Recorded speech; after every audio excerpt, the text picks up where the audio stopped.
Hey everyone, it's New coming to you with part 2 of the Perception versus Reality series that I've decided to make to essentially challenge the assertion that juicing is dead for mapping, at least for solo play. This time we're going to be taking a look at divination card farming, one of my absolute favorites, total bread and butter strategy I'm about to show you here today. In fact, while I was initially going to adjust my strategy from the end of last league, as some of you are well aware, I did 1,000 Crimson Temple maps last league, found 15 Apothecary cards, as well as around 57 years Bad Luck and Enlightened, and almost 30 Dragon Hearts in that time, on a Raider Magic Find hybrid character. I'm going to do basically that exact same farm. And the reason I'm going to do that exact same farm is because it'll give me more credence to the idea that juicing is not dead. Because if I can juxtapose what I'm doing here and the results that you're about to see here on the 100 maps, it'll have a lot more weight if I don't do anything crazy with the Atlas tree. Keep in mind that this character I'm running right here is not actually designed for the strategy I'm about to do. And for that reason, I am going to be leaning heavy into the Gloom Shrine.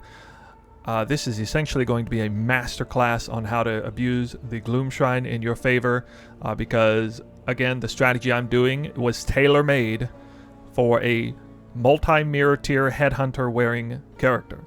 And yet, you're about to see me pull this off anyway on essentially a 50 divine budget, and that's in large part due to this shrine effect. It will put a lot more stress on me as a player, and I will have to perform on a level that I've essentially never had to before. But I'm prepared to do that. I did a lot of practice. I've actually already ran about 100 maps doing this already to get myself in top form for this strategy. So with that in mind, I'm not exactly showcasing something that anyone can do easily. But the goal of this video in particular is to showcase the fact that divination card farming is not dead as far as juicing is concerned. We're going to see how much currency per hour I make in the process. And fortunately, because I did 1,000 Crimson Temple maps last time, we already know the drop rate of the Apothecary card. However, rumor has it that it may have in fact been nerfed. But again, you know, Apothecary card nerfs aside, that doesn't really, that doesn't really matter in the grand scheme of things, as to whether juicing in general is dead. So one thing I can do is I can go ahead and see how many of the other cards, the more common cards, the more reliable card drops there are, and essentially normalize the drop rates to see effectively how many Apothecary cards I should get. In fact, I don't even care how many Apothecary cards I get on this 100 maps run. I'm going to go in and do the math, and if you can see here, right here I have in front of me, this is based on my own math on a 1,000 Crimson Temple test run last league. For every one Enlightened card I found 0.25 for Apothecaries. For every one 7 years Bad Luck, I found 0.278 Apothecaries. For every one Dragon Heart, I found 0.625 Apothecaries. And that math came from the video that is a little bit back on my channel. I'll probably link it in the description below. And based on a chart that was in the middle of that video showcasing my findings in there.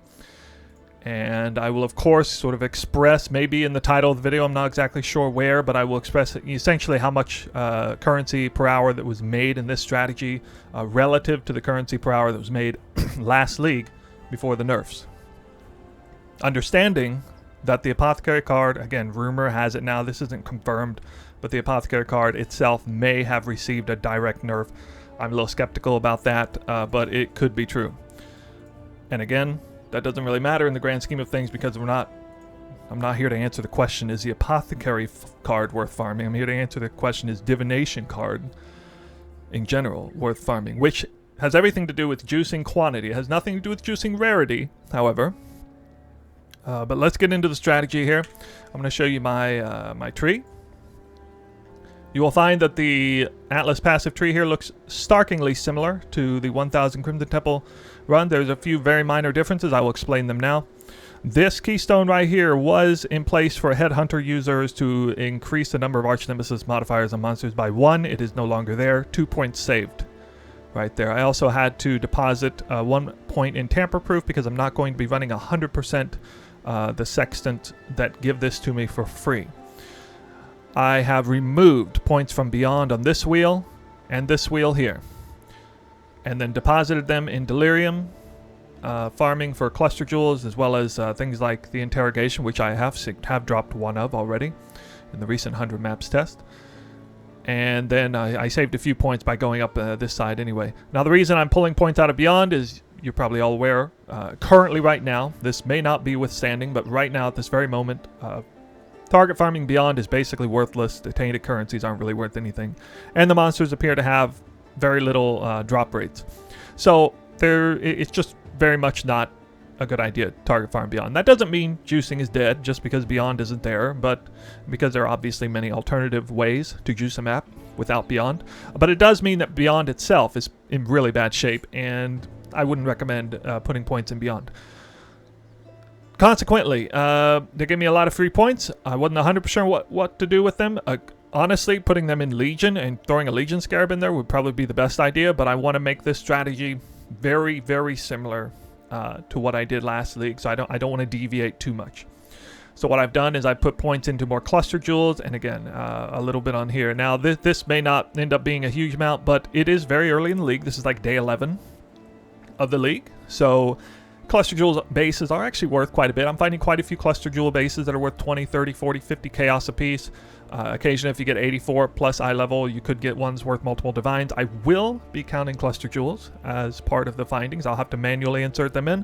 I'll try to be fair. I'll have to also dive in and look at the price fixing stuff. It's going to be a little challenging to price them properly, but I've been selling a lot of them pretty reliably. The market's hot on those. One reason it's hot because hardly anyone's doing delirium. So it's actually a really good idea to target farm cluster jewels. It's a really hot market. High demand, low supply. The number of people farming delirium is going up precipitously, though recently, because content creators have pointed out that the whole god-touched farming thing is a big thing, and delirium is one way to put a ton of rares on the map. Absolutely it is. So I have witnessed the price of the delirium mirror sextant increase rather dramatically in the last couple days. I bought them all for like 10 chaos apiece like 2 days ago, and you can't get them for any less than 20 chaos apiece suddenly 48 hours later. It's more like 25, 30 chaos apiece. I am going to be pricing them at 20 chaos apiece. The market's in a bit of a flux, and again, I bought them for a lot cheaper, which is kind of split the difference there. Okay, so yeah, everything else down here at the bottom is identical to what it was on the right side. Identical, still going shrines, still going strong box, still going harbingers. Why am I going harbingers? I mean, for one thing, they're extraordinarily cheap right now. Crazy cheap, and a lot of people have been turned off by doing harbingers recently because of the exalted shard nerf. I never even picked harbinger for the exalted shards. That's not the reason I even picked it in the 1,000 Crimson Temple map test. The reason I picked it is because it was an extraordinarily fast mechanic to do.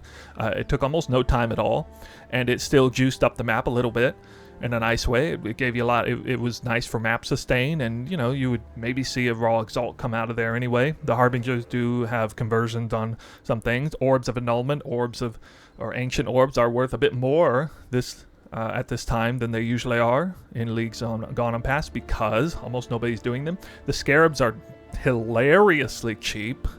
Like, I've never seen them even half as cheap as they are currently right now, which means I'm actually running gilded. Might as well. I mean, these are only like 2 or 3 chaos apiece. It's just unheard of to see the Harbinger scarabs worth so little.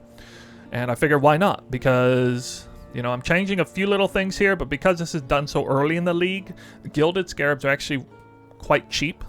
And they will go up in value over time. So, you know, if you're watching this video kind of after the fact, you may notice that gilded scarabs are a bit more expensive. But the perception of juicing being dead, combined with the fact that it's still early in the league, has resulted in many league mechanic scarabs, gilded scarabs, and winged scarabs especially, being so much cheaper than usual. The gilded divination scarab is still really cheap for this time. It has gone up a little bit for bulk selling, but yeah, I'm even still running the elder scarab. I don't really think it's that valuable, but it's only 1 chaos apiece. So we're doing gilded ambush, gilded harbinger, gilded divination, doing elevated gloom shrine for the additional shrine that will come in handy. I'm not I don't normally mandate that I have an additional shrine, but I mean, it costs basically nothing extra, and it's going to be hugely valuable for a strategy with my current gear setup. It's going to be as stressful as it is. Getting that extra 2 free shrine effects is going to be huge. Doing elevated strong boxes, these are about 70 chaos apiece. The elevated gloom shrines are about 16, honestly 16, maybe 20 chaos apiece. Substituting out the strong box rare corrupt sextant when I need to sustain maps for the 8 mod corrupted maps only. Yes, we're juicing up the 8 mod corrupted maps, just like in the last time, same as before. Going elevated, or not, non-elevated, 500% increased item quantity of strong boxes. This is the strategy I used last league to juice up the maps and get higher quantity on the monsters. And this strategy proves to be relatively untouched with the recent loot nerfs. I'm under the impression that the monsters that spawned from strong boxes before this league did not have a significant multiplier embedded into them anyway, and so this sextant carried their value in terms of the quantity and juicing aspect. It still does, so it's relatively good and it's super strong, actually, especially in conjunction with the fact that strong box in general is in a good place. The chest drops are still very good, and you can get a lot of scares back from them. Honestly, this sextant deserves to be wildly priced right now. It's still only about 35 chaos apiece, so currently pricing around 35 chaos apiece.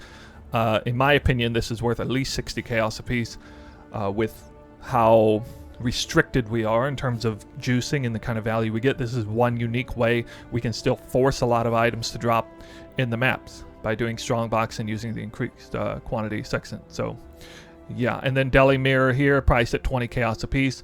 All of the divine orbs and chaos over here cover the cost of the sextants, as well as 400 chaos worth of ambush Keurig crafting bench uses. And that is going to give us what you see here. Take one more snapshot, make sure it's accurate.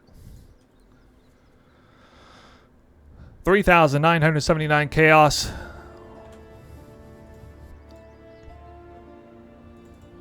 I'll go ahead and do this again. I believe it's going to be the same number that I had before. Divine Orbs going for 170 chaos. Currently it's 23.40 Divine Orbs. So that's our opening cost. Actually 4-1 if we round up. That's a total investment cost right there. That sounds like a lot, right? But it is 100 maps, and you know, we'll see how it goes. I'm not 100% sure how fast I'm going to do this, because as I've done tests for this, in the event that I die, which I inevitably do because this character is not really designed for this farming strategy, especially with the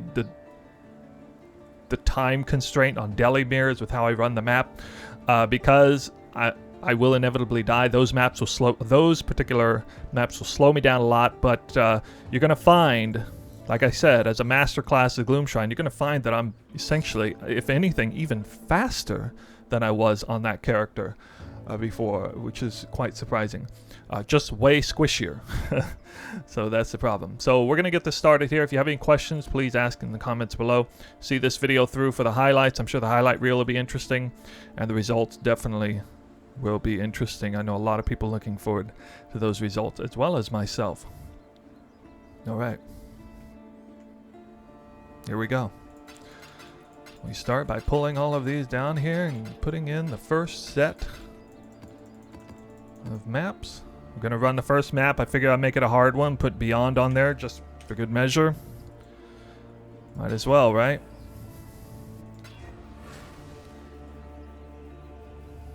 Oh, I forgot I had that there. Let me go ahead and peel this off.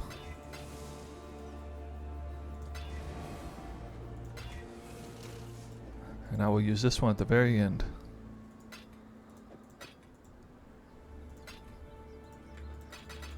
Alright, that currency can go back home where it belongs. Scarabs in, map in. And we're going to use ambush to start it. You can see there's a timer down the right. I'm going to keep time. You can see it down here. It's going to be ticking. I'm going to pause it here. I'm about to go. And we're going to use Eater of Worlds, of course. Okay. Timer on. It's go time. You will be captured. Here we go. Deli rewards are good. I recently just got a raw divine orb from the deli rewards at the end, which is really nice. Nearly died right there. I want to try to hit the shrines if I can, and basically targeting the shrines right now.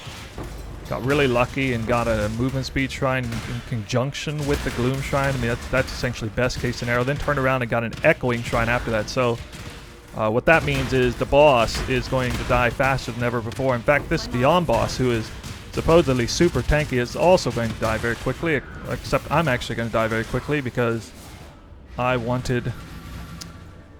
I really wanted to stand my ground on that and kill him quickly. So if I die, which, you know, gonna happen sometimes, very unfortunate death with how much power creep I had right there.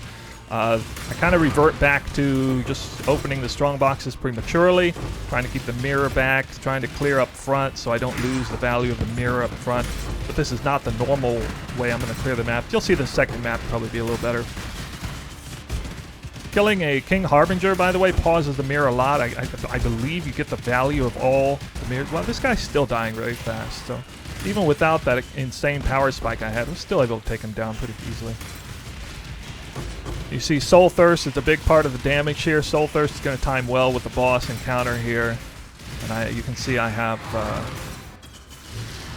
429 stacks is going to make this boss melt even in what is probably around 80% delirious. As far as shrines, or altars I mean, for altars, you know, I used to prioritize the duplicated divination altars were like my favorite one to get. It's changed a little bit now because of the new changes to juicing and the God touched rares. We're going to prioritize quantity and rarity a bit more than usual, so I really hope to see the quantity and rarity altars. They play a big role in increasing some of the drops that you're going to see. Definitely going to see some of the God touched rares. A lot of them will spawn between Delirium and Harbinger. Strongbox to a lesser extent.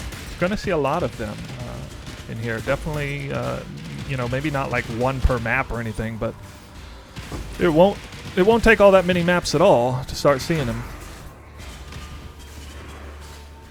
Okay, there's probably a few strong boxes left, but it's nice that you get to see kind of how hard it is, or how easy it is, or however you want to classify this.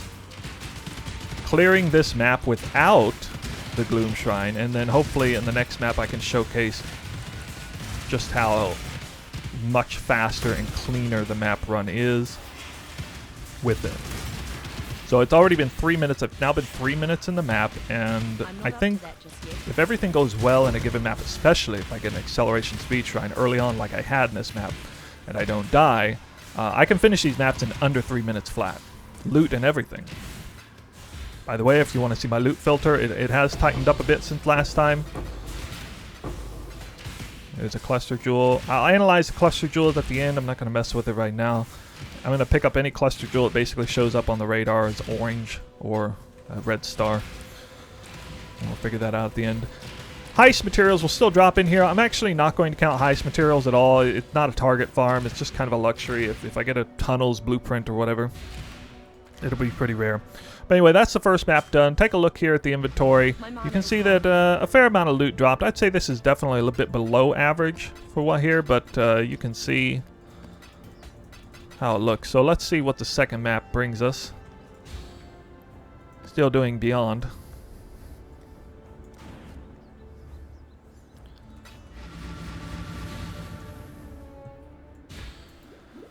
Nothing to do.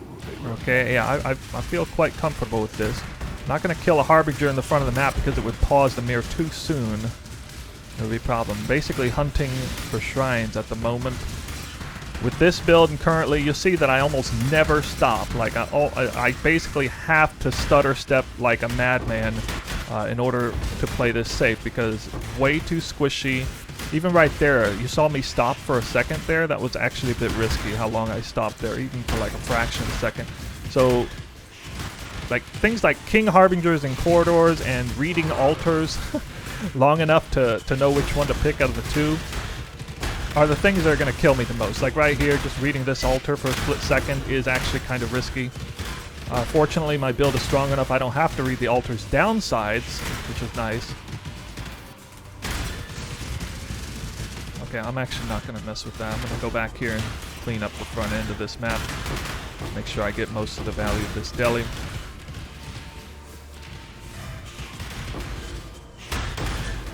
Now that I've gone back to the front, it's time to clear all the strong boxes. I will kill that Beyond boss when I come back around again with oodles of Soul Eater buffs. Right now I want to get as much value out of the mirror as I can. Kill the King Harbinger there. That's going to pause the mirror for at least like 20 seconds, I think. Got a Diamond Shrine as well. Diamond Shrine is huge damage.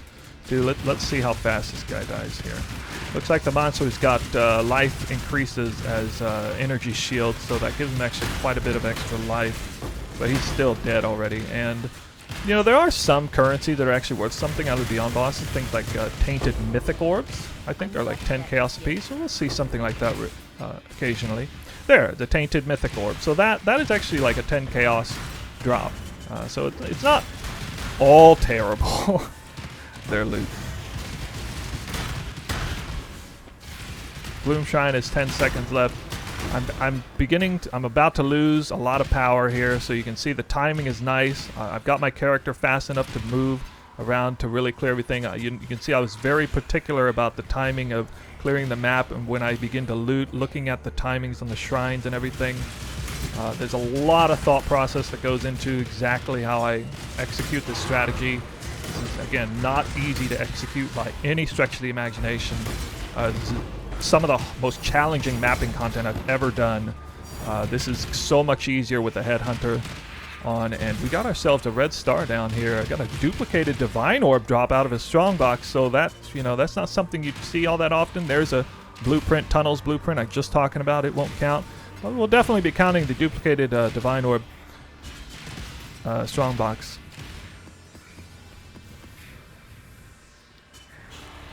My mana is gone. Okay, and yeah, this map's about done. Unfortunately, my Bismuth Flask doesn't have a charge, so I'm actually running around with uncapped fire and lightning resistance right now. It's something I gotta keep in mind, but I think it's fine because I basically killed everything, and then we gotta end the deli mirror manually because we cleared that map too well, too fast, I guess. And there it is. That's the drops. It's been under 8 minutes total, so not bad for 2 maps with one with a death. I will be pretty happy if I complete this in under... If I average 4 minutes per map or less, I will be pretty happy with that result. I'm honestly a bit afraid of the almost inevitable scenario where I run into like a chain of maps and just start dying and almost losing all the portals and stuff. You wouldn't believe how... how like sort of game over it feels whenever you lose all the shrines and you die, and then you come back and you try to clear everything fresh. It is not easy. It is so much easier with the with a few shrine effects. So the shrines are precious here. They're precious. Even like shrines that you wouldn't think really matter that much are still precious. Like right now I have like the skeleton minion shrine. That still actually does quite a bit for my character. Indirectly, because it makes me a lot tankier because it, you know, all the monsters are distracted or whatever. Killed the boss. There's the Gloom Shrine finally. I want to actually clear out the left side first. So you see I clear the wings out first. It's a little bit different than what I used to do. I used to go straight up the middle first, but I realized I need more Soul Eater buffs when I go to the boss room. Plus, to clear the map faster, I actually need to do the one of the wings in advance. So the beginning is now cleared. Perfect execution so far. I'm going up the middle now. This is my new strategy. That's how I clear. There's usually a bunch of strong boxes up the middle. Every Harbinger I see at this point, I'm basically in kill mode right now. Every single Harbinger I see, I'm going to stick around and kill it. In this situation, I'll pick up loot while I'm waiting for him to spawn monsters. There's another Tainted Mythic Orb. Not even off the boss, actually. Okay, so King Harbinger down. You can see I was moving all over the place, making it very, very hard for him to do damage to me. Because if I try, like, so when I had Headhunter last league, at this point, I would just stand on top of the King Harbinger and just literally just stand there and fire away. And there's nothing you could do. Like, there's no way it could come. It's just way too tanky with any number of Headhunter buffs. Not the case anymore. Right there, the delirium effects almost killed me. Now I'm kind of entering loot mode. Should be fine. Still got enough time on the Gloom Shrine. I know there's a little bit on the left wing I gotta do as far as strong boxes, but I think I can get away with starting the loot now. Yeah, there's Harbingers still too. Might be a bit premature there, starting the loot.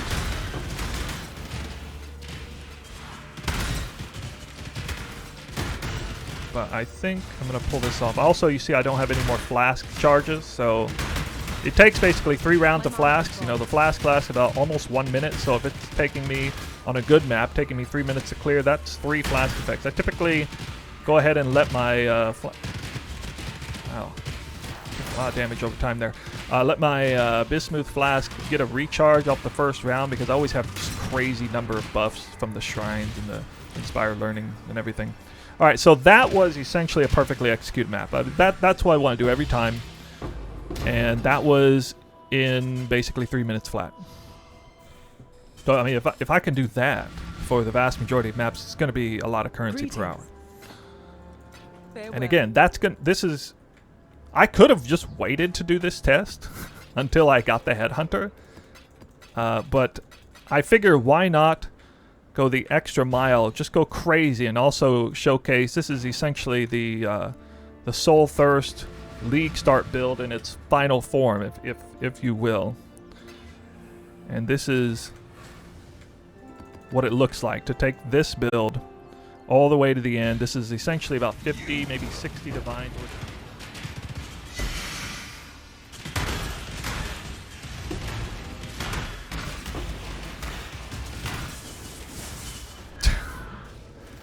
Okay, you saw me there. I died because my flask went down. I actually clicked the button, but it was too late, and then I just... Yeah, that death right there was 100% because I let my flask fall all the way off, and now consequently I've lost the Deli Mira. I'm really weak. I have no aim on my tornado shot currently, so that...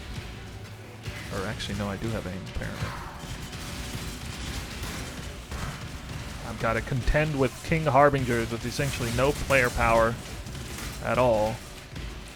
And this is, you know, this is exactly what I don't want to have happen in the map. This is going to slow me down. It's going to take me from like a 3.5 minute clear time all the way to like 5.5 minute clear time. And it's absolutely brutal.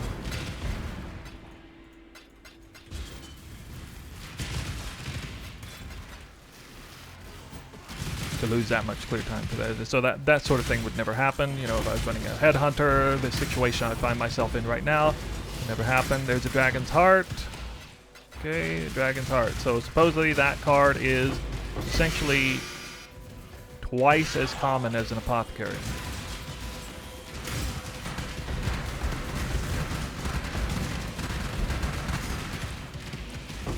I mean, I already found... Oh, yeah.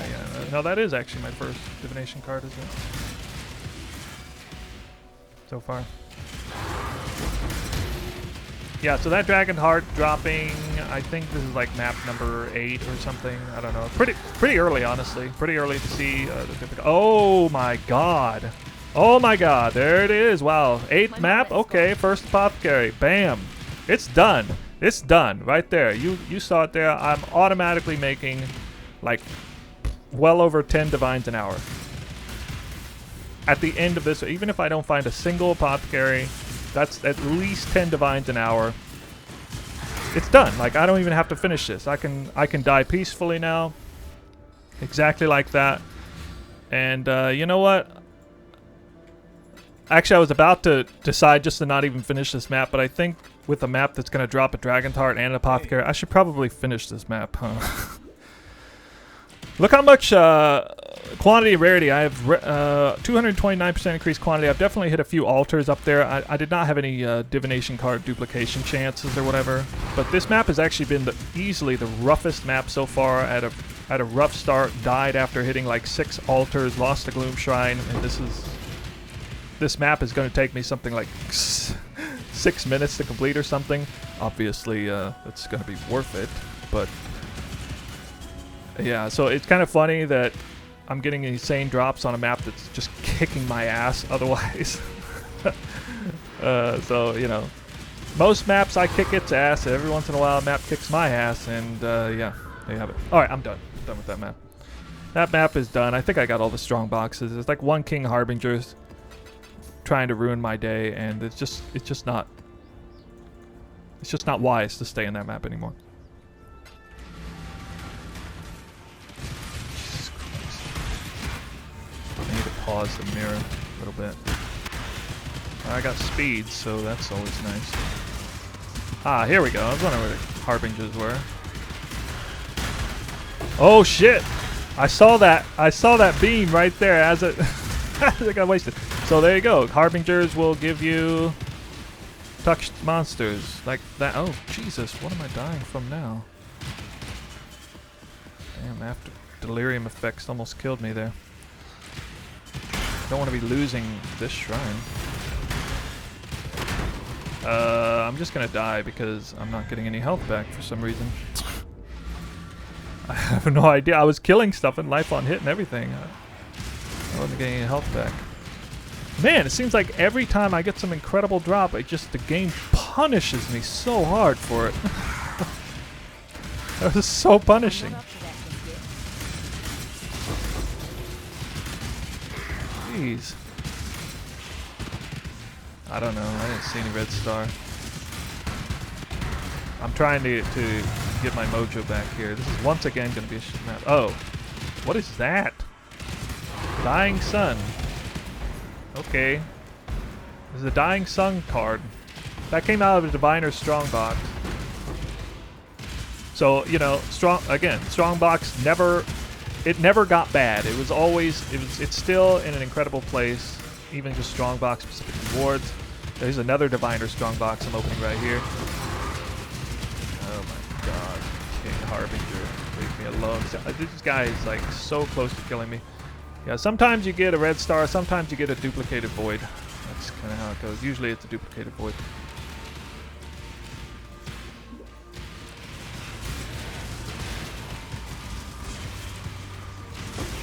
Kind of weak right now. Shrine effect maybe. I hope you guys are able to kind of see just how insanely strong the Gull and Shrines are, just generally speaking. By the way, you may have not known this, but the Gull Shrine increases the effectiveness of the Gloom Shrine. In fact, I wouldn't be surprised if it actually increases the range of its proliferation. Detonate dead. Another King Harbinger. Okay. In the corridor, of course. Right where was I don't know why I'm looting. I shouldn't be looting yet. I'm supposed to go up the middle. Okay, so you see my Bismuth Flask is running low. It's about to run out. And I'm not actually going to let it run out completely. I'm just going to hit it now. Because I know it's going to be enough to go through. It could be hard to get stacks again, but because Strongbox is so unbelievably well suited for this Soul Thirst build, I just open a Strongbox with the Gloom Shrine on, and it's like, boom. Oh, double Exalted Orb. So that double Exalted Orb came from... I did hit a basic currencies have a chance to be duplicated. That came off of the Strongbox monsters, and it was duplicated on the altar. So that could have been a duped Divine Orb very easily. And once again, I find myself with twice as many Exalted Orbs as I have Divine Orbs. So, yeah. Any Apotho yet? Yes, one Apothecary in like 10 maps. Which is very lucky. 7 years bad luck off of the Strongbox monsters. Actually, where did that Apothecary drop? Oh, that was an Arch Nemesis monster of some kind too, to get that kind of drop. I think these maps aren't worth picking up anymore though. Oh my god. King Harbinger in the corridor, as usual. Loves making his home right there. Whoa! What is that? I think it's seven league step. I got 7 years bad luck and 7 league step. What? Actually, I picked up one. I turned in the Divination cards for that and found that the boots are worth like a lot. Why is 7 League Step worth so much right now? It may now be like 10 or 5 chaos again, but why is it worth so much? So weird to me. Labs? Oh, that's crazy. Oh man, I'm taking a chance here. Look at my timing on my Bismuth Flask. That was a little bit risky. I went in there like last second. But I got the payoff, and I still don't have a Gloom Shrine, do I? It's in the back end here. Right here. Wow, that was kind of. I had to clinch. I had to clinch right there for that one. Yeah, you got to be pretty good at clicking to snag that, as well as I just did there. Not easy. The nice thing about the whole like shrine clicking difficulty thing, you get better with it over time. I was also terrible at it when I first started, but I find it to be a initially frustrating but enjoyable to like. The more you do it, the more you enjoy it because it gets easier as you go on and you see yourself improving, hitting that. My health is a roller coaster, really? Oh, that's bad timing. I need a strong box to get my Soul Eater stacked up again. There we go. Now I can engage this bastard right here. Okay, I'm gonna be looting while the Harbinger is up, but actually I think I should just be in full loot mode right now, as a matter of fact. A little bit up, a little bit left here on the left side. Can you guys tell I'm having fun? Like, I'm actually having a lot of fun right now. Fun game is fun.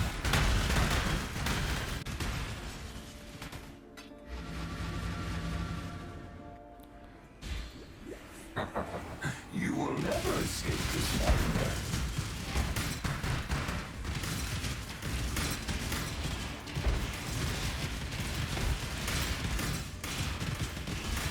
Speed!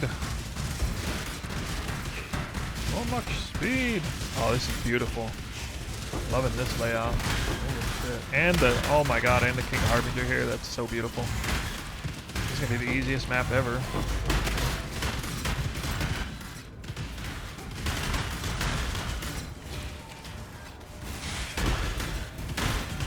And a secondary Harbinger there. What? Boss died like faster than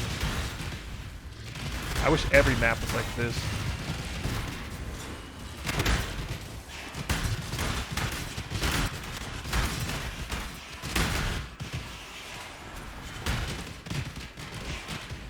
Rarity and quantity, high rolls, oh yeah. Flask reset. Oh, perfectly clean.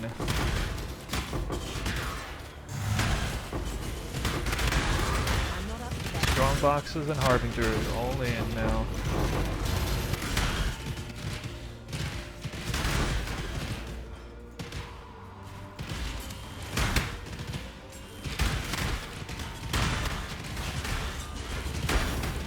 Red Star. The Apothecary.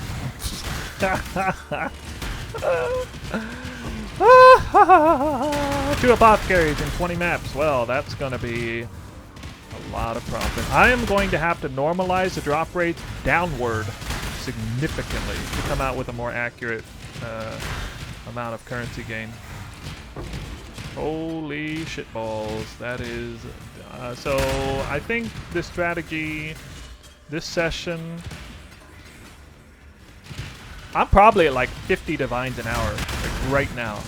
Actually, yeah, I'm at 50 divines because I've only been doing... I'm at 1 hour and 15 minutes into the session, and I found 2 Apothecary cards. You guys know how much currency per hour that is? How I got my Headhunter right here. I mean, the video's done. This is it. This is how I got my Headhunter. I'm just going to have to do this strategy again and showcase it, I guess. There's 2 Apothecary cards to do it. Oh wait, no, actually Headhunter is up in price. I still gotta find, I gotta find one more Apothecary card. Let's see if I can find one more Apothecary card, and then I can honestly say this is exactly how I got my Headhunter. So one more Apothecary card, and I will have a Headhunter worth of Divines.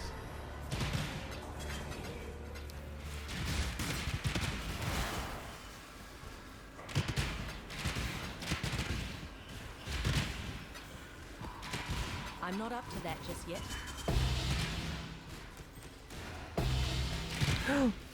Ooh, this is at least 50 chaos. If this is 84 plus, it's 83. Okay. This is a 50 chaos cluster I just found. It's exciting. And then this cluster is, I don't know, Veterans Awareness. 2 chaos. Oh boy. That's not quite as exciting. Not the is the interrogation the only one that's worth anything? Because if this build was also capable of, oh shit, might die here. All right, what 2 losses? Okay, we did it. If this build was also capable of bossing, I mean, well then it would obviously deserve to be nerfed to the ground, obviously. Because that's just ridiculous. So it's good that this build has some glaring weaknesses about it. Otherwise, I have no faith that it wouldn't just get completely slapped out of existence. And I don't want that to happen, obviously. I mean, it may happen anyway. I got other builds I can do. I can go back to Toxic Rain. League start. I'm actually thinking about doing Toxic Rain champion next league. I'm gonna make my own build for it. Because I was thinking about how I might do Wrath the Cosmos farming in day 1. 7 years bad luck, second one of those. I still don't have an Enlightened card. What? I have a Dragon Heart, 2 Apothecaries, 2 7 years bad luck, and no Enlightened. That's called some crazy good luck. To get that kind of ratio. Alright, I don't know what I'm doing. I'll let my Deli Mirror expire early. Oh well. So just so you guys know, like, as I was doing the test runs, the 7 years bad luck and Enlightened and Dragon Hearts, those drop rates definitely didn't change. I'm seeing those things drop all the time, this whole time. Now, the Apothecary I've not seen up until now. I haven't seen it drop right and left or anything, but it never did drop right and left, obviously. So, to me, at the present moment, everything looks in pretty good shape as far as the drop rates, as far as the currency that can be earned from juicing these maps up the way I'm doing it. And I believe that most, hell, maybe all of the high-value divination cards are coming from, or being sourced from the strongbox monsters. But hey, I mean, you know, if that's what you got to do if that's what juicing maps means now, then it is, and that's what it is. What is this, another Exalted Orb? Yeah, FU2, man, another Exalted Orb.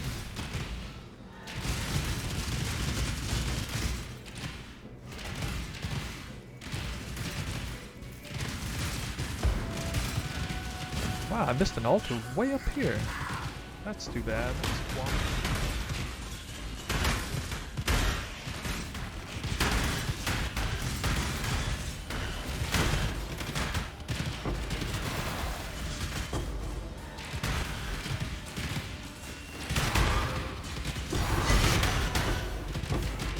That was apparently a touched monster. I don't think I've ever seen a massive map drop. They got a Coward's Trial, so that's good. I think I had to pay like 60 chaos for that, for unlocking my outlets on like day 3. It's so expensive. I wonder what it's worth now. I'm gonna sit here and tank everything in the face. I don't have to look at any mechanics. I just waltz right through here. Don't have to dodge anything. This is when you take a break, is when you find... This is how you relax in this farm. You wait until you find your vulnerability shrine, and then you relax. You continue going, but you can actually relax. Well, Hey, I finally got that card. My goodness. That's a really rare card. It took me like 30 maps to find one. Enlightened in the bag. Well, Flask's down, but it doesn't matter because I'm immune. I guess I use it for movement speed. I'm not up to that just yet.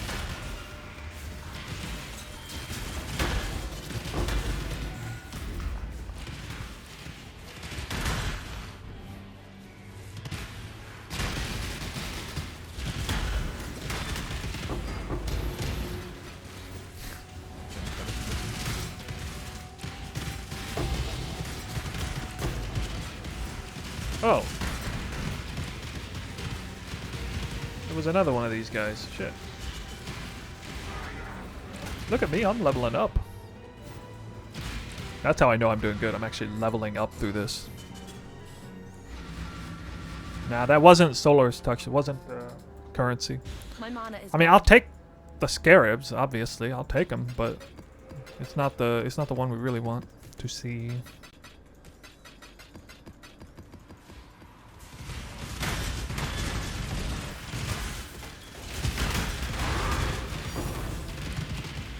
Two wealth and power. Divination strongbox. Hey. That actually is worth something. Level 4 Enlightened. Corrupted. 11 card turn in. Yeah, that should be like 1 divine, maybe a piece. 1 divine a piece. We're close to it. Let's find out.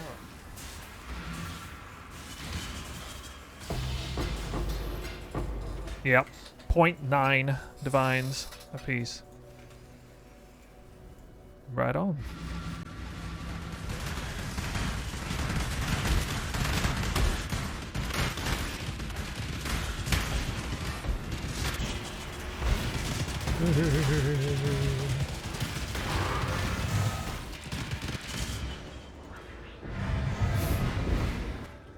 Yeah, that will happen. I'm not mad about that. That's unfortunate timing.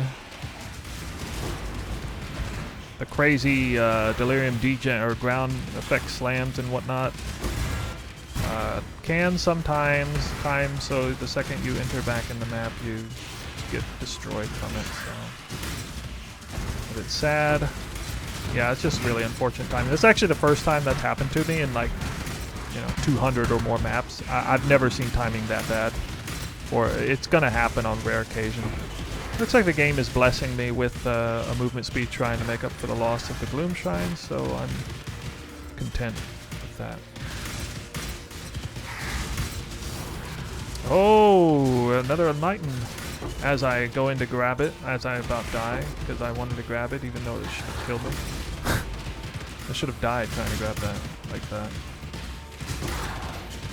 Completely stupid of me. Oh well. Paid off.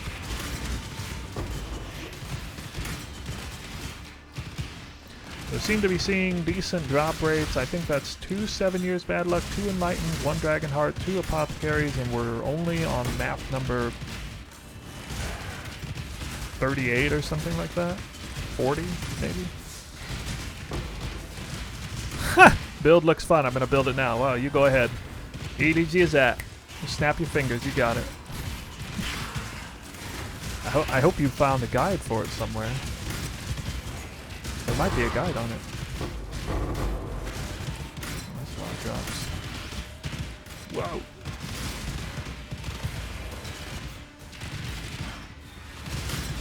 Current investment in the build is about 50 divines. 40 to 50 divines plus 7 divines for the lab service fee of getting my helmet enchanted. My mana is gone. Alright, good night. Oh, wow.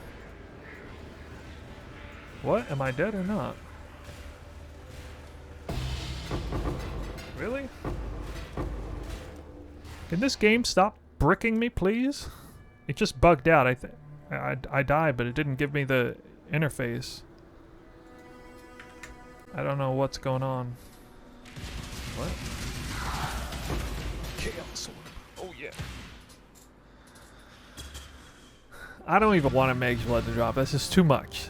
It's just too much. You can't take that much RNG.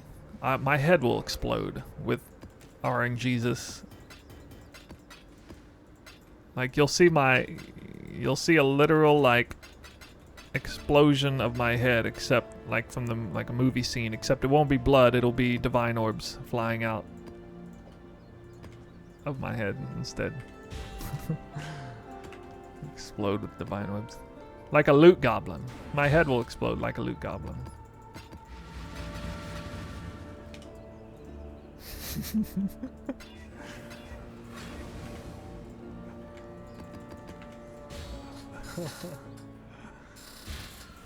You are lost. It's 50 divine orbs flying out of my head.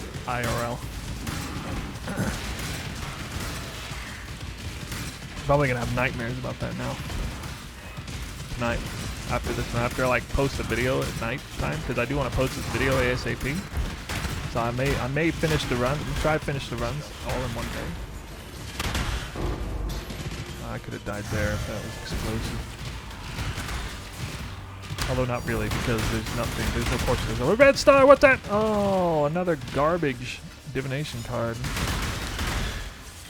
I'm to the point now where when I see the Enlightened as a red star, this happened last league too. At a certain point, when I saw the Enlightened as a red star, I was like, oh, it's garbage. Garbage. Why did I get the garbage drop? Nah, they're still worth like 60 chaos, so it's fair. At a certain point though, like a month into the league, the red star Enlightened is gonna be like, at least be 7 years bad luck. Or Dragon's Heart. Actually, I want Dragon Heart more than Enlightened. That's how desperate I am. How did I die there? Why did I die there? Oh my god! Guarding the portal! Wow.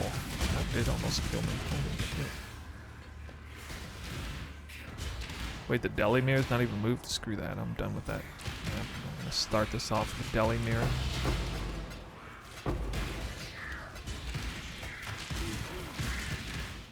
So I died from nothing, because nothing's even up there. That makes perfect sense. Another red star. The Enlightened! What are you doing? I'm already enlightened enough. Don't need more of that card. Janked. 2 Enlightens, 1 map. Separate drops. That was perfect timing. Oh my god, the red circle. It's gotta be Exalted Orb again, right? I swear to god. Double Exalted Orb.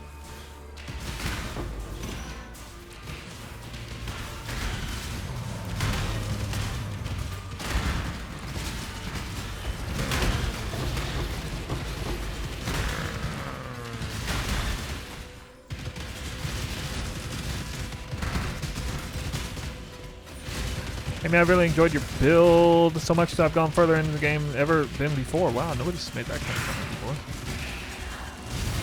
The Enlightened again.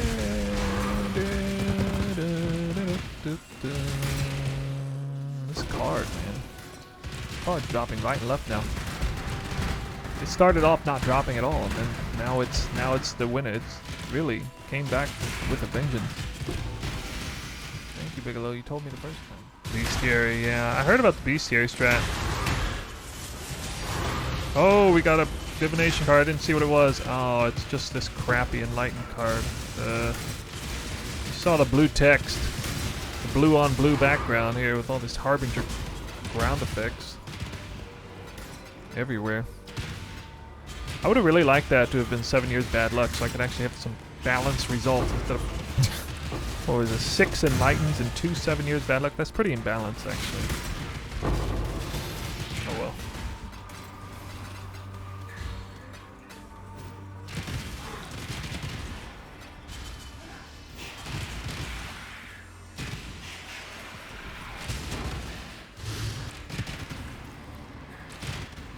I think like the last 5 cards I've gotten have been in the Enlightened card. Like the last 5 cards. I just keep getting this card over and over. Can't stop. Look at my leveling though. This is gonna happen again. So I've made such amazing progress leveling, and then here pretty soon it's just gonna all go down in flames. Oh no. I could just die right here very easily. So how did a Beyond boss not spawn here is what I want to know. I killed all that shit. No Beyond boss? Really? Nothing? Seems kind of strange. Kind of a lot of loot. No one thing was like worth a lot, but You will kind of never a lot. know my name.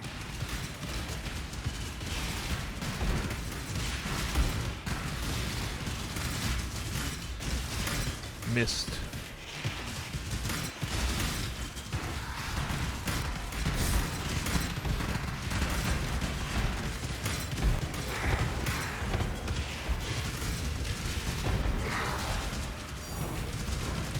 Finally got that card again. That card's overdue. 7 years bad luck. That's the third one. I'm not up to that I'm yet. starting to get a little bit concerned for that one, but there you go, pulling through. There we go. Now I got the power.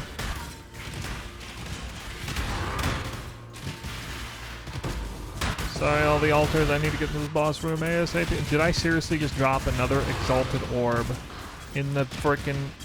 Oh, God, stop. I am like so tilting over the exalt to divine ratio right now. This is like mega tilting. Of course, I should have known when they were going to switch those cards. I would just start getting the reverse. Man. Wow, I completely screwed this mirror up so bad. Alright, I gotta go to town on everything right now. Just open everything. Everything's open. Harbinger, stay alive. Here's what it is. I want your body. Want your body. I want that too.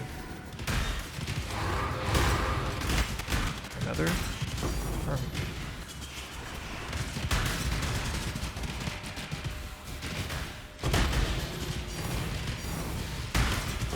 Red Star. The Enlightened. Yeah, just what I wanted. That crap again. Another Enlightened. Well then. Okay. The card just never stops. Never stopping. Never stop. One question: wouldn't it be better to use Fortune Favors the Brave with the node? Blah blah blah blah blah blah. Maybe, but like the vast majority of my divination cards and stuff that drops, like as far as juicing is concerned, the vast majority of it is as a result of the strongbox monsters. So, as we all know, the strongbox chest rewards are already quite good in general.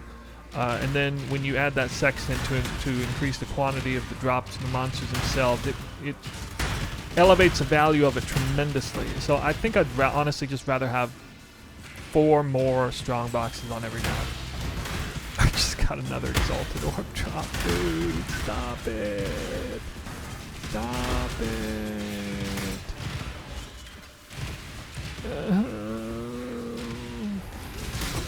I'm so sick of it. I'm so sick of seeing raw X drops. Are you sustaining maps right now? Yes, I am. I find on average maybe 3 or 4 maps every map.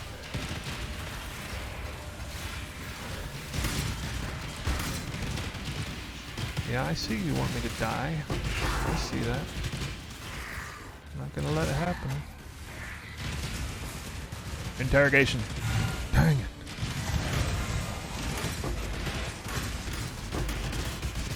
The divines are in the tab beforehand, but I only have 2 of them. I found a double divine orb drop out of a strongbox on the 2nd map.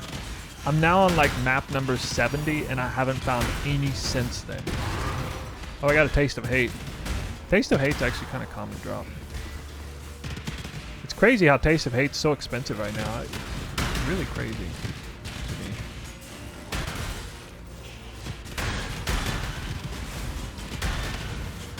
There's like a 10 chaos item last league. Everybody wants it though. It's not even that rare. 2 Divine Orb. Yes! Yes! Finally! Finally, the game showed me a little bit of love on the Divine Orbs. You know, I still haven't found a Solaris Touch at all. Kind of unlucky with the... I got all those Scarabs and then... nothing. I've been dry since then. I did see Brine King touched a couple times, but he's garbage anyway. It's funny, like, the only divines I've found are from inside strongboxes. I guess this is a chess league. I mean, that's what everybody's saying, right? That's where all the loot comes from. None of it comes anywhere else. It's just a chess league. Oh, wait. Every single one of my divination cards did not come from inside a chest. Well, that's not right then, is it?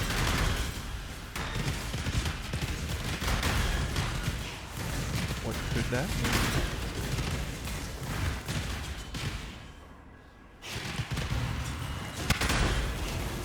Is doing the Lake of Calandra mechanic, you mean? I have no idea. But I'm gonna go on a limb and say probably not.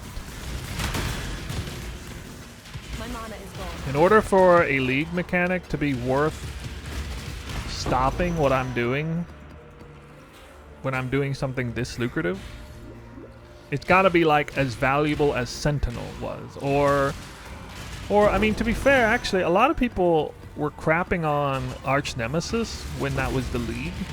It was actually worth it. It was worth me stopping what I was doing and doing it, because I could do it really quickly once I finally memorized everything. But it did take me a while to memorize. Wow, I got no loot except that.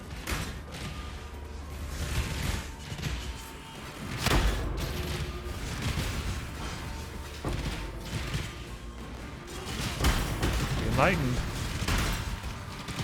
I'm gonna have so many of that card, aren't I? Gonna be a high Enlightened count. I had a few of those on my 1000 Crimson Temple 100 portion set, runs. I had a few runs where I got some crazy number of Enlightens. Drops or something, because it just doesn't make any sense. Oh look, another Enlightened card. Double Enlightened. What the heck? That's actually the first time I've ever seen that in my entire life. I just got 2 high-value divination cards out of the same strong box from 2 separate sources from monsters. Literally, like, in a year of playing Path of Exile, I don't think I've ever seen that happen before. Of course, it was the Enlightened card, though. Like, you know, just freaking macro card always showing up. I think I have like 9 Enlightened cards now. Oh, I'm gonna die here. This boss is super powerful. I have no aim on my tornado shot. I cannot point blank. Oh, I can actually rig it by doing this, though. Ha! I could go up against the wall. 5 hits right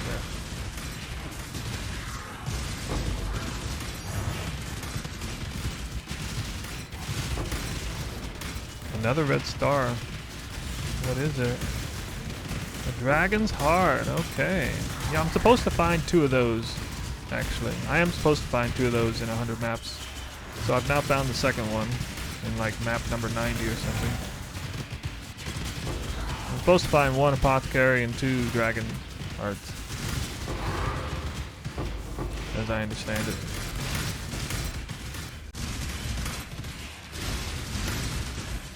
Oh my god, did I really? That makes a huge difference, obviously.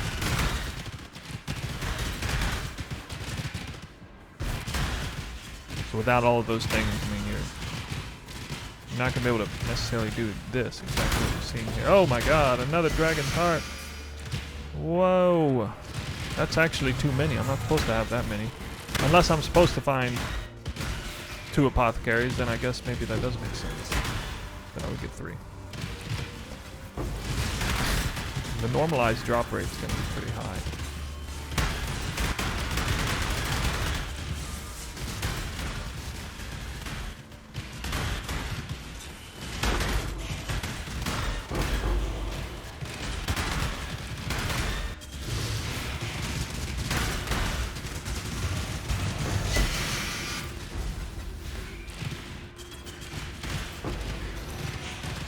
Here it comes. A raw divine orb. Well, holy damn. I'm like, I can't even express how crazy overdue I was for that. An actual just random raw divine orb drop. I've seen like, I don't know, a dozen raw exalt drops that have the same exact drop rate. Like a dozen before one divine. Holy crap. Well, that... Okay. Let's see what's going on here. I mean, you only owe me about 10 more. 2 maps back to back, random raw divine orb. Not out of strong boxes on both of them, actually, like pure random drops from juiced content.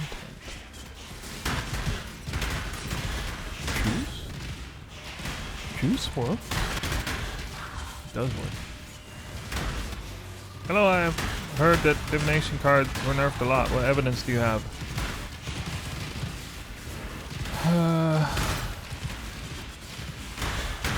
On Twitch live stream, you can see me drop 2 separate Apothecary cards in within 20 maps. Actually, I think it was within like 10 maps, not 20 maps.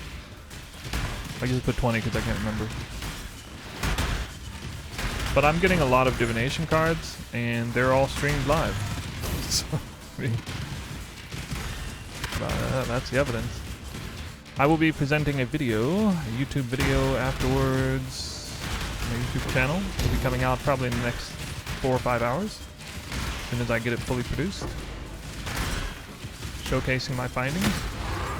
I'll talk about why... Oh, well, here you go. 7 years bad luck. I was hoping I would get 1 more of those, because I was a little short on them. And I was thinking... Well, it's done. Finished. 100 maps. Here is the final conclusion. Dump tab A, full of all kinds of stuff. Dump tab B, full of all kinds of stuff. I did go ahead and double check before coming to this part of the section to make sure everything was nice and clean. I ripped out all the cluster jewels. I threw most of them away. And there are a few left over here. Some cluster jewels are worth a little bit. I think the highest value cluster jewel I got is one like this, a 3 passive mana reservation efficiency jewel with 50 chaos. I got a few of those. In total, not much value from cluster jewels. In fact, I can tell you right off the bat that the Atlas tree that I used for this farming session, nowhere near most optimal. Definitely, if I could go back in time, I would have probably just thrown those points back into Beyond, because I don't think I got hardly any value out of that. It was something like 220 chaos in 100 maps. Not very impressive. For the cluster jewels in general. But, you know, there are some jackpot cluster jewels, I guess. There are a few, like 84 plus bases there with multiple divines. I could have hit one of those after all. There are some gems here. Now, this is something I didn't actually announce at the beginning, but for those of you who know my farming style, you know I like to level gems in the back end. I got a nice little bow here where I like to level exceptional support gems. Typically, enhanced supports, I'll upgrade them to awaken enhanced supports, potentially Enlightened supports, Awaken Enlightened supports, things like that when I'm floating a lot of currency. But for now, I'm doing this. Honestly, a lot of the currency I make on average throughout a league comes from leveling these and then corrupting them. In some cases, double corrupting them if they're high value gems. I will be corrupting all of these gems, all 12 of them. And the enhanced supports, they come out to a value of roughly half a divine orb. If you check the success rate, they have a 1 in 4 chance of corrupting up to level 4. Basically, you can't lose money with these. You don't really make any money. You don't lose money if you level it up and corrupt it unsuccessfully. But for the ones that corrupt successfully, they're worth over a couple divines. So the financial, it's financially prudent. We'll just put it that way. And I highly suggest, as always, leveling some of these, if nothing else, enhanced supports. In there, I got the Maloney's over here, which is currently leveling some random awaken gems, and they were leveling these anomalous tornado shots, so I'm trying to hit a 21 here for myself, but I'm not counting the anomalous tornado shot. It's a lot harder to gauge the value of the anomalous gems, but anyway, yeah, the exceptional gems are easy to easy to predict the value from that based on the chances of it successfully corrupting. So there's a little bit of added currency in the findings there. I'll put it right here. You can see that is right here. So the cluster jewels, I'm having to add a little bit of extra currency. And the reason I'm not just ignoring the cluster jewels, I'm actually adding the currency in for them, primarily because I was target farming cluster jewels. I was throwing a deli mirror on every single map. I knew a lot of cluster jewels were going to drop, and I even sacrificed numerous Atlas passive points for the increased chance to get cluster jewels right here. It didn't pan out very well, I don't think. I also had extra chance to get an interrogation. That never dropped either. It did drop in some of my test runs, so unfortunate there, but yeah, that's how that looks like. So I guess while we're here, let's take a look at this dump tab. Let's actually start with the divination cards, because that's what everybody's curious about. So the results are in. The results speak for themselves. 2 Apothecary cards, 10 Enlightened cards, 4 7 years bad luck, and 3 Dragon Hearts. And I gotta say, that's actually pretty typical results from what I saw last league. Even I was a little bit surprised. Now, to be fair, I was using a Gilded Divination Scarab for this farming session, whereas I always used to use Polished, because Gilded Divination Scarabs cost so much last league. Gilded Divination Scarabs are cheaper than Polished Divination Scarabs were last league. That's how cheap they are. Why? Because everybody thinks Divination card farming is dead. That's why. And so naturally the Scarab itself is a lot cheaper. Also got a little bit lucky with 1 Diviner Strongbox out of Duplicated Wealth and Power. That card is actually worth close to a Divine Orb. And a couple Patient cards too. A couple Deadly Joys, but after that you can see, you know, all the divination cards not too huge in value. Settings are set to a 5 chaos threshold for the record, so it's not counting, you know, stuff that's only worth like 1 chaos orb or whatever. Let's take a look at the uniques here. Let's see what I got as far as uniques. Uniques look pretty bad. Now, I was told by my chat early on in the session that I actually left a Covenant on the ground by accident, and so that's unfortunate. I guess that's a 3 divine unique at the time that it dropped, so I missed that, and it's not here. However, I do have a 7 league step. I got a 4% brass stone, which is actually worth about 1 divine orb. The Taste of Hate is in here. Taste of Hate was worth like 80 chaos like yesterday. Anyway, yeah, some of those gems, yeah, nothing really of much significance. Just, yeah, but I guess three uniques that are worth anything really at all. Yeah, let's go ahead and take a look and examine the tab overall.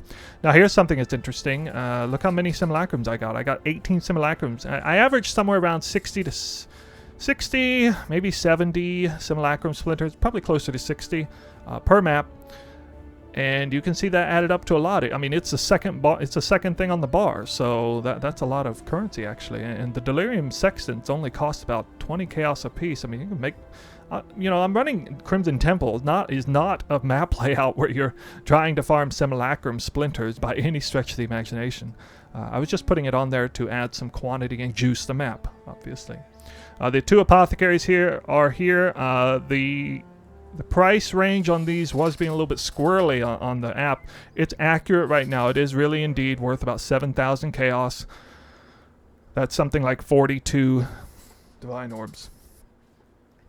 And speaking of divine orbs, you got 6 of them here. Look at this, 20 exalted orbs, 6 divine orbs.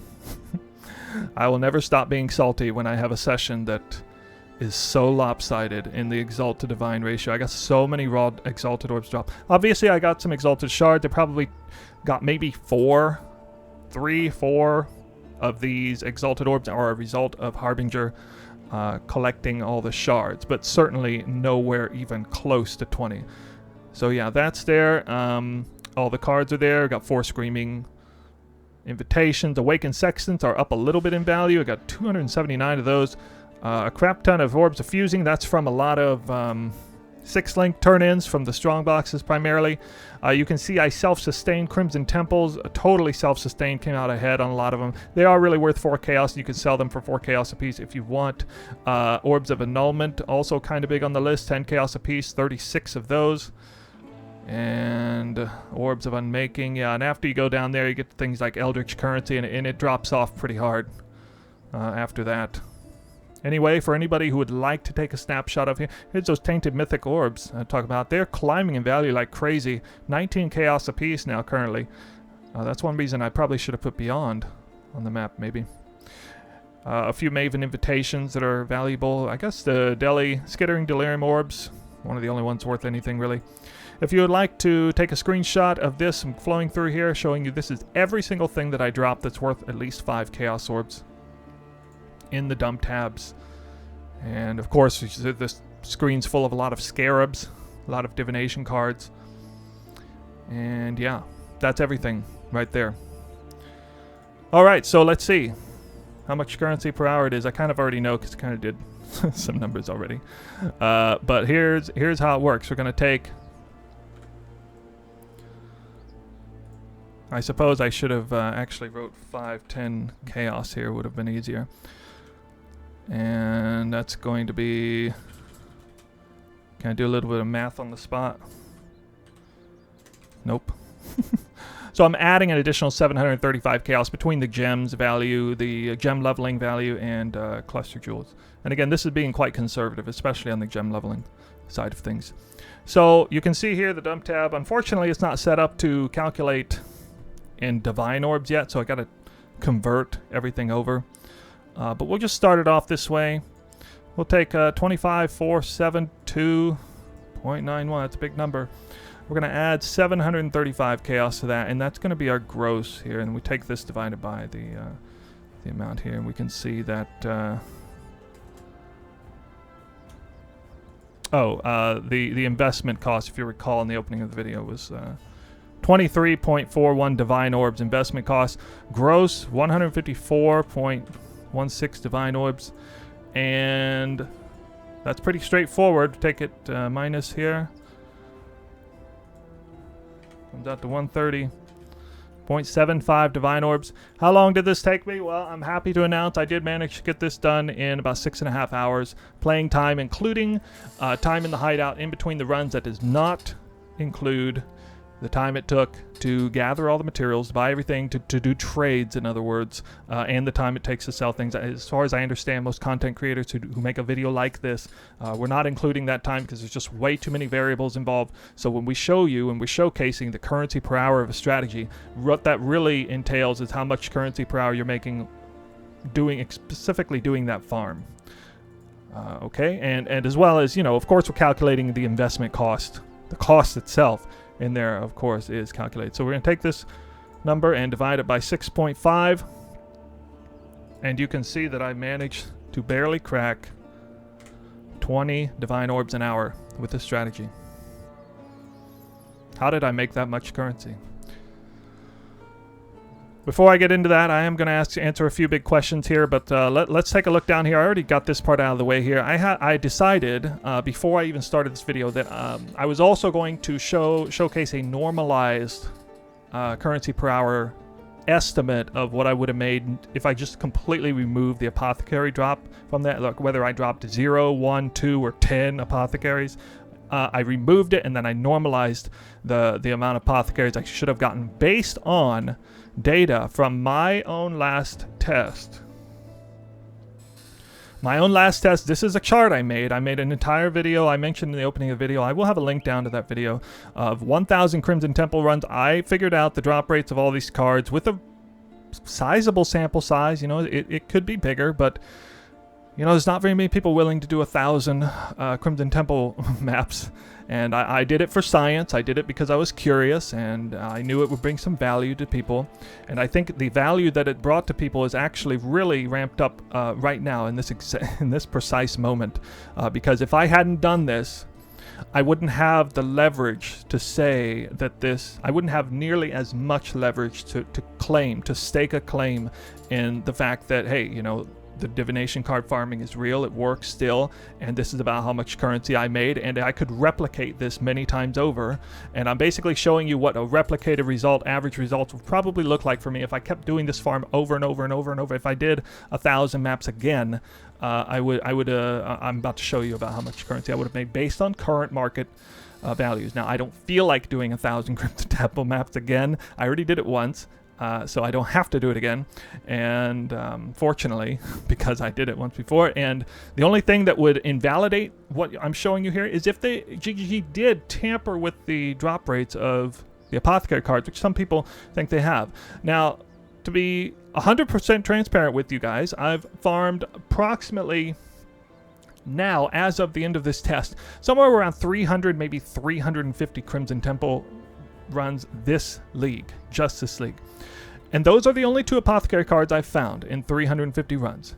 However, I have found a fairly consistent drop rates of 7 Years Bad Luck, Enlightened, and Dragon Hearts in the process.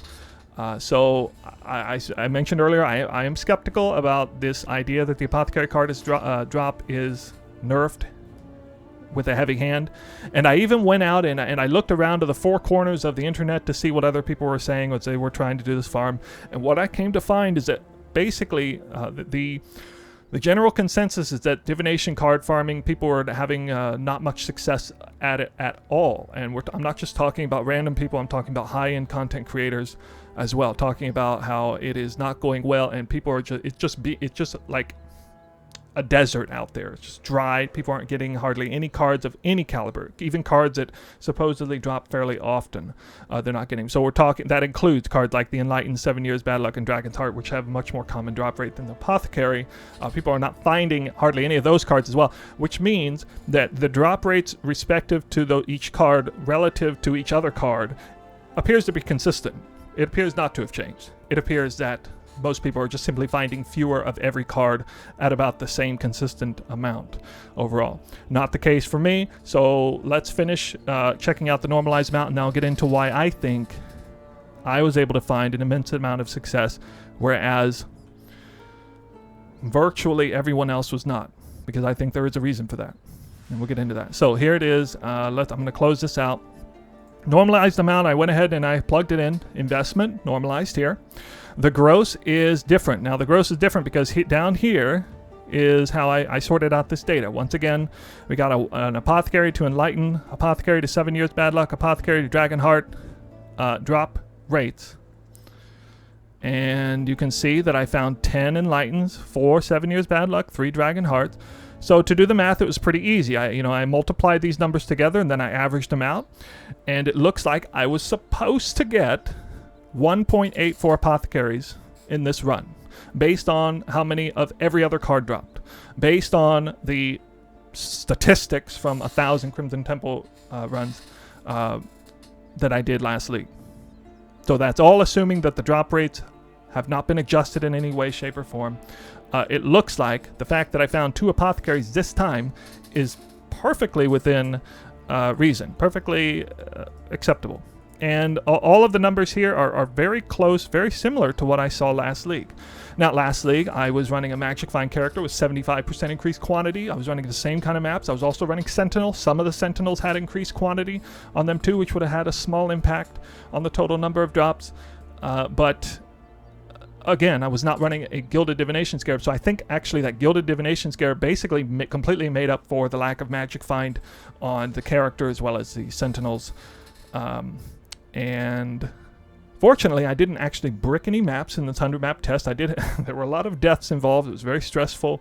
I did have to use all 6 portals on I think 2 of the maps, but I did manage to pull all the loot out and get through pretty quickly.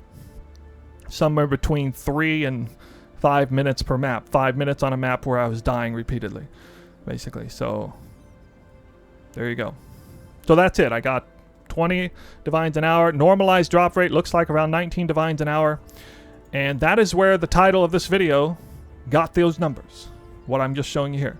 So when I put the title in the video, how many divines per hour is projected, and then I put in the thumbnail how many divines I found in 6.5 hours, that's exactly where those numbers came from. Now, if you are highly skeptical of those numbers, I don't blame you one bit, because that's what the community is saying. They're not finding any divination cards. For that reason, I'm gonna tell you something that I've always done.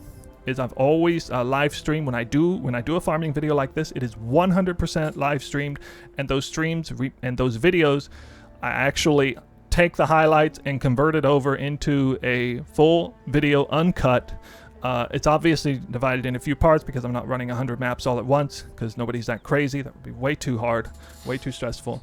So, you know, between sleeping, eating, and whatnot, it is divided in 3 parts. I did 50 maps, followed by 30 maps, followed by 20 maps, including this part right here. You are privy to see all 3 parts uncut if you would like, to verify the time, to verify all the drops, to verify that there was no tampering done whatsoever. Obviously the highlights speak a lot of volume, but they are just highlights. You know, it's not 100% proof. But again, if you want to see those, the 6.5 hours of footage there at your disposal, you can check that out. And normally I'm joking about that sort of thing, but in this case, given the landscape of what everyone is saying about divination card farming, it's not a joke this time. I mean, I put that there for a reason. This was serious business to me. Making this video, my decision to make this video and to brand it in this way.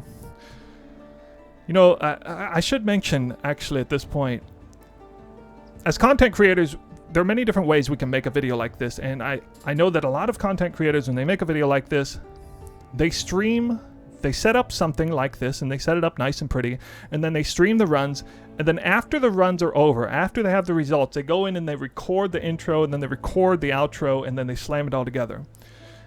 If a content creator does that does leave them a lot of flexibility in choosing which sessions to put in and which ones to not put in. That's not how I do things. Every single time I do this, as I become a more popular Twitch streamer, it becomes evidently clear that I paint myself into a corner. Because what I do is I go on Twitch, I get everything set up, and then I create the intro. And then I stream all the way through the intro into like the first half of the entire thing, uncut. And then I come back out and I do the outro. So whenever I do that, I make that intro for everyone to see live. There's no backing out of that. Like, the stakes were high, and I in my opinion, based on what I've been saying leading up to this video, these results here could have ruined me, actually, if everything I was saying, because I was over here screaming in one corner, and there was like 99 other people on one side of the room, and there's me on the other side of the room.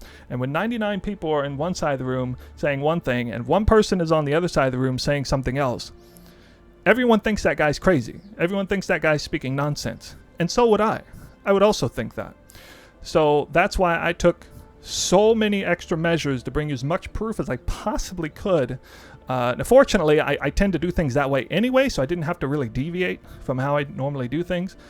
But, you know, I don't want you guys to believe what you see here on its face. You know, you can believe me if you want or not, but just know that the proof is there if you want to seek it out. It's in the description below. So again, you know, I set this video up. I did 100 maps. I was verifying that the cards were dropping. In general, I was confident that the cards would continue dropping if I set up the actual run, and I did. And this is it. Sorry I keep driving that home so much, but I was pretty nervous when I was doing this farm. I was genuinely nervous because I knew that there was a lot on the line here for this and for me.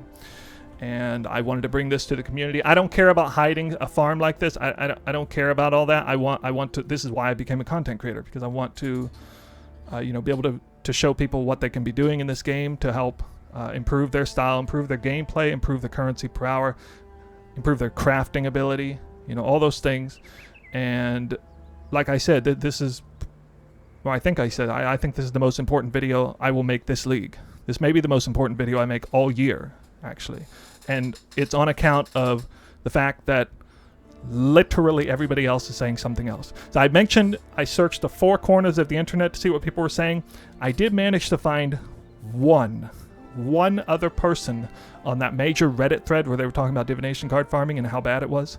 One other person said they were having decent results. They shared the results. They actually matched up pretty close to what I'm getting. And I noticed that, and he shared his strategy, shared the scarabs and the sextants and everything he was doing and what kind of maps he was running. And it matched up almost perfectly with what I was doing. I don't know the person. I don't know him at all. Like, we never talked before, but I was like, oh, thank God, there's somebody else who is not going crazy. So I'm not going crazy. I feel like I'm going crazy because I'm the only one. So how did this happen? 2 questions, basically. How did I farm so much currency per hour, divination card farming when juicing is dead, And again, the perception is that juicing is dead. The reality is staring you right in the face right here. How in the world did this happen? So I do have a theory, and I think it's a pretty sound theory. It basically has to do with what type of juice you're doing, what kind of farm you're doing.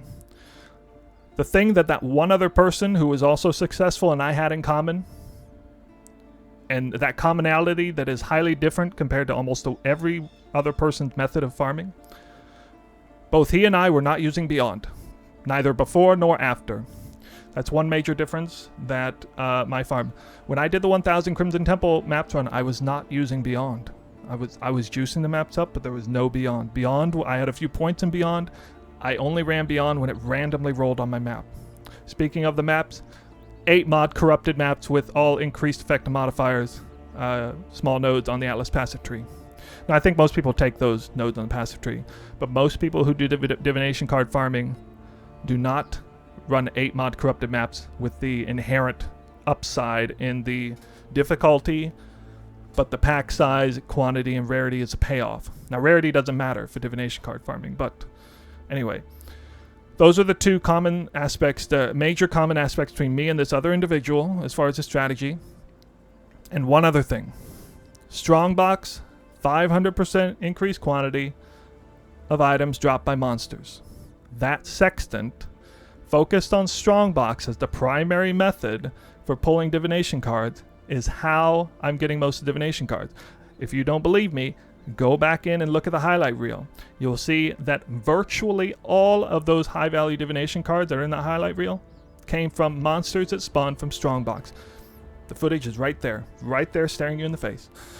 And you can see that a lot of stuff drops from those. If you go through and you watch some of my full runs, you'll see that not much loot drops, generally. If I go through the run and I'm doing the run like regular, there isn't much loot dropping. Until I open strong boxes. Until the monsters spawn out, they drop stuff. The strong box chest drops stuff. And the moral of the story is that juicing's not dead. You have a perfectly good motivation to increase the pack size, quantity, and rarity in your map, and to put extra monsters on the map. But it should all center around Strongbox now. That's going to be the new meta. That's going to be the big takeaway. So for anyone who's got Beyond dead set, they're just dead set, stuck in the mentality of Beyond, I'm sorry to say, you got to get that for now. This is the current state of Beyond. That's not the way to do it. You got to get that out of your head.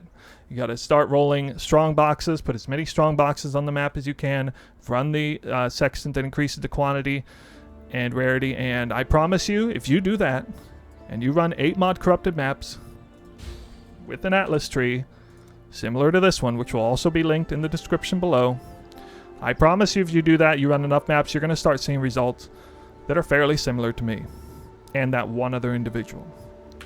It seems pretty hard to me that so few people would have been running maps that way in advance. So few people are aware of this.